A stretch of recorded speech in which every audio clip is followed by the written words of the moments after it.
Santai jalan-jalan. Saat ini aku lagi ada di Dermaga Pelabuhan Perikanan Karangantu, Provinsi Banten. Cari tahu yuk hal unik apa aja yang ada di sini. Santuy. Oke, baiklah Pak Hilal. Bapak kan di sini sebagai tour guide wisata bahari.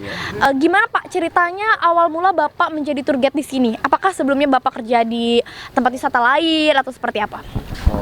Sebelumnya ya saya di wisata lain di kantor pengelola Pulau 3. Setelah itu ya saya membentuk di sini di wisata bahari bersama masyarakat setempat.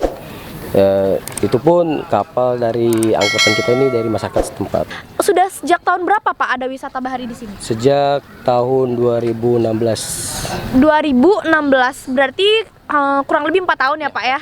Lalu bagaimana Pak pengelolaan wisata bahari di sini gitu? Apakah sudah mulai ramai pengunjung untuk di sini atau bagaimana Pak? Ya sejak dermaga ini dibangun pengunjung sudah mulai ramai. Ya dia awalnya hanya ingin mengambil foto sunset aja. Oh awalnya. Ya setelah itu melihat ramai pengunjung, nah akhirnya kita mulailah bentuk wisata bahari.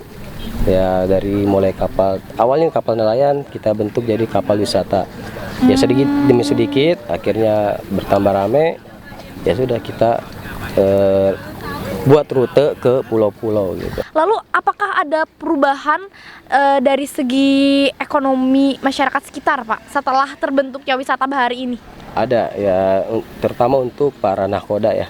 Iya, jadi kesejahteraan ekonominya sudah mulai meningkat. Itu pun awal dibentuk ini ramenya itu hanya Sabtu dan Minggu. Tapi sekarang sudah mulai dari Senin sampai Minggu itu udah mulai ramai.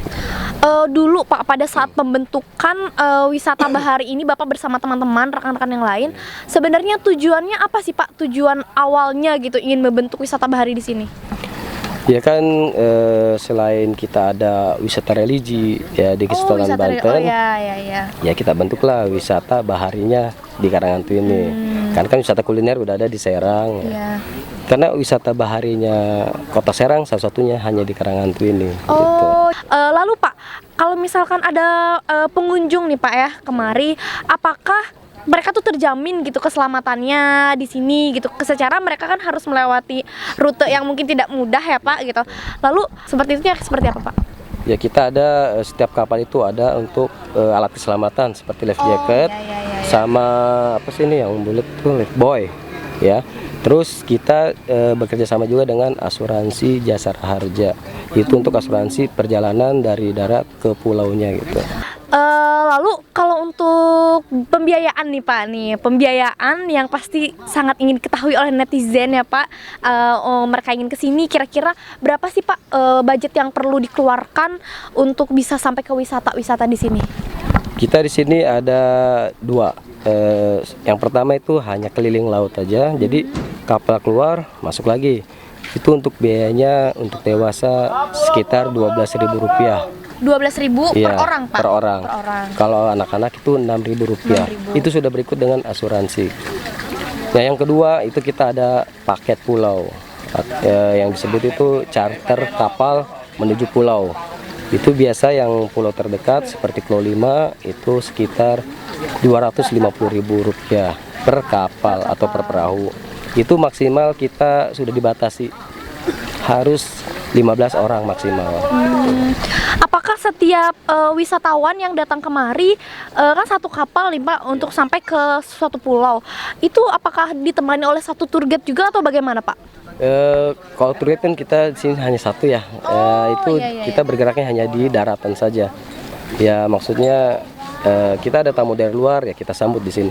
Tapi nahkoda di sini sekaligus juga bisa jadi tour guide juga. Memandu juga di dalam perjalanan sampai ke tujuan gitu. Oh, tapi bisa ya kalau misalkan kita mau pakai tour guide untuk lebih tahu dan lebih mengenal seperti apa yang ini di sini gitu ya, Pak ya. Bapak kan sudah hampir kurang lebih 6 tahun ya, Pak ya, menjadi tour guide sejak dari Pulau Tiga hingga sekarang gitu, Pak.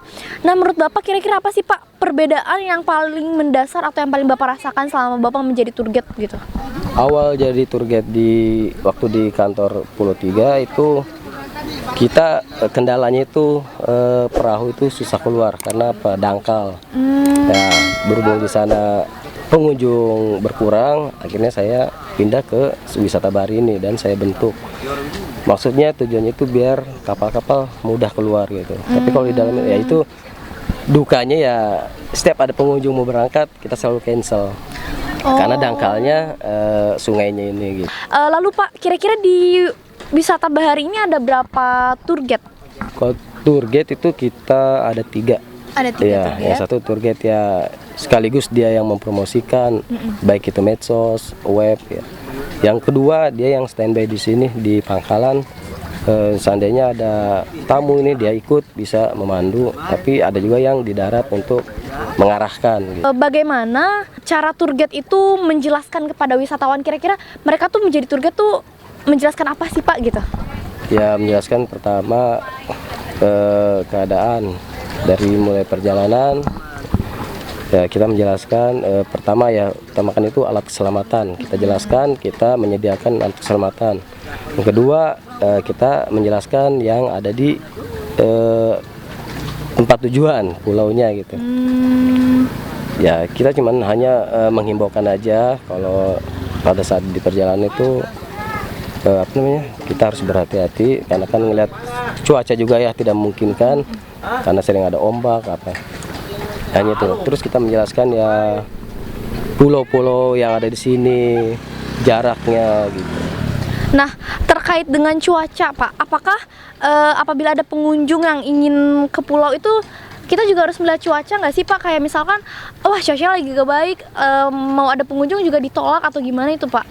Masalah cuaca kan karena pasti mempengaruhi kan gitu. Iya betul. Itu gimana tergantung dari nahkodanya ya. Karena kebanyakan biasanya pengunjung itu takut. Tapi kalau yang bawa kapalnya dia merasa aman atau merasa ini nggak apa-apa, ya lanjut. Oh, berarti tour guide berkoordinasi dengan nahkoda ya, Pak ya. Seperti apa keadaannya karena memang nahkoda yang tahu dan yang mengendalikan juga. Baiklah. Lalu tadi kan Bapak menyebutkan dukanya ya, Pak. Kira-kira sukanya apa tuh, Pak, selama Bapak menjadi tour guide atau selama perubahan dari tahun ke tahun mengenai wisata bahari di sini, sukanya Bapak selama menjadi tour guide gimana? Ya, sukanya satu kita bisa kenal semua orang, terus bisa menjadi keluarga juga, bisa bersilaturahmi, ya itu. Kak Hilal, untuk menjadi tour guide di sini, kira-kira apa aja sih, Pak, kompetensinya gitu? Kayak hal-hal apa aja sih yang dibutuhin untuk bisa jadi tour guide di wisata bahari ini gitu? Yang kita butuhkan itu ya satu ya pengalaman ya, pertama iya. Terus kita juga belajar. Sedangkan untuk jadi tour guide itu tidak sembarangan juga sebenarnya. Jadi yang pertama kita dari orang dalam kita sendiri, dari KSB kan itu ada koordinator kapal, kan, koordinator lapangan. Nah, tour guide ini termasuknya koordinator lapangan juga, yang bisa menjelaskan situasi, keadaan. Kira-kira menurut Bapak gimana sih kesejahteraan tour guide di masa yang akan datang gitu, Pak? Yo, kalau untuk kesejahteraan ya contohnya saya sendiri, masih gini-gini aja. Masih gini-gini aja. Maksudnya ya, jadi apa ya, bertambah kita wawasan mengenai wisata-wisata bahari yang ada di sini kan. Itu aja sih sukanya. Tapi kalau kesejahteraannya masih gini-gini aja gitu ya, Pak. Lalu kalau begitu harapan Bapak apa sih, Pak, ke depannya untuk wisata bahari ini atau untuk para tour guide yang lain? Kalau untuk objeknya, saya berharap kepada pemerintah agar memperhatikan objek-objek wisata yang ada di sebelah utara. Kita kan sebelah utara. Kalau yang sebelah selatan kan seperti Pulau Pecang, ya kan, Sawarna, itu udah mulai inilah gitu ya. Tapi di sini banyak kita pulau-pulau yang istilahnya belum terjamah oleh pemerintah langsung. Ya maksudnya kita menghimbau mulai dari untuk pengelolaannya itu agar dikelola dengan baik lah Iya. gitu. Dan juga untuk akses keluar masuknya perahu itu diperhatikan lah. Ya entah itu dikeruk biar ya bukan hanya untuk kapal wisata aja, kapal nelayan juga ya termasuknya itu kadang mengeluh untuk keluar masuknya karena dangkalnya itu yang kita harapkan dari pemerintah agar memperhatikan akses jalannya juga. Campur tangan pemerintah sangat diharapkan berarti ya Pak ya di sini untuk kelangsungan para nelayan, para wisata juga seperti itu. Kira-kira untuk perahu sebesar ini butuh budget berapa sih Pak untuk perahu sebesar ini? Kalau untuk budget ya yang tadi saya bilang ya ada dua, itu yang pertama kita hanya keliling-keliling aja itu untuk biaya 12.000 per orang untuk yang dewasa. Kalau untuk anak-anak itu 6.000 rupiah.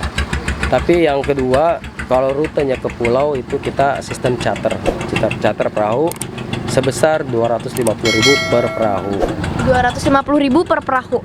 Lalu Pak, biasanya untuk perahu sebesar ini muatannya berapa orang sih Pak minimal maksimalnya? Kalau disarankan oleh Dinas Perhubungan bidang laut itu kita kapasitas maksimal 15 orang.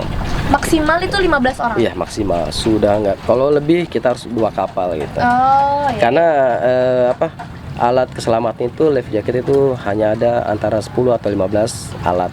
Ya tergantung dari kapalnya. Kalau ada 10 berarti penumpangnya harus 10 gitu.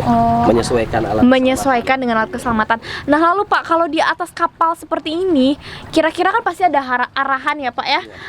Hal-hal apa aja sih yang tidak boleh dilakukan atau hal-hal apa saja yang dianjurkan untuk dilakukan gitu Pak? Pada saat kapal sudah mulai jalan, untuk penumpang atau wisatawan itu dilarang untuk mondar-mandir. Oh mondar-mandir. Maksudnya kan Depan kita belakang ya, gitu ya, Pak, maksudnya kan ya namanya nakoda ada di tengah, ABK ada di depan. Iya. Sedangkan kan ABK cuma satu ya.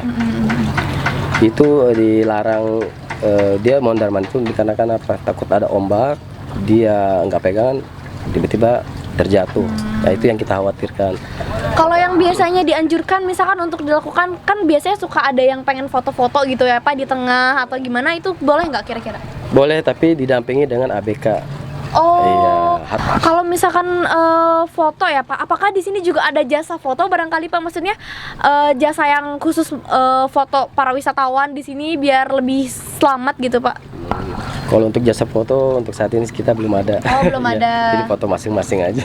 Jadi masih foto masing-masing, masih foto-foto selfie masing-masing karena belum ada jasa foto yang foto wisatawan gitu ya Pak? Difotokan dengan ABK gitu. Misalkan penumpang di sini ABK dari situ memfotokan. Oh, Itu berarti aja biasanya. mengandalkan ABK ya Iya. Pak ya. Lalu ada nggak sih Pak wisatawan yang dari luar gitu, wisatawan asing yang datang ke sini? Yang selama ini saya temui ada itu kebanyakan dari Korea, Oh, dari Cina, Korea. Taiwan. Biasanya tujuan mereka datang ke sini tuh apa sih Pak? Ya karena dia tujuannya ya hanya mungkin pertama ya dia penasaran karena sudah promo di web ya kan, entah itu dari mulut ke mulut. Mungkin dia penasaran, dia pengen tahu yang namanya Pulau 5, Pulau 4, Pulau 3. Cuman kalau kayak wisatawan asing itu kebanyakannya ke Pulau 4 dan Pulau 3. Oh. Karena yang dulu mulai aktif itu kan Pulau 3 dan Pulau 4. Pulau 5 baru akhir-akhir ini aja. Iya, seru banget pembahasan kita hari ini ya Pak, tentang wisata bahari yang ada di sini, tentang pulau-pulau yang ada di sini juga ya kan Pak, juga untuk wisatawan-wisatawan yang ada di sini. Oke, thank you for watching. Don't forget to subscribe, comment Like and share. di Santuy.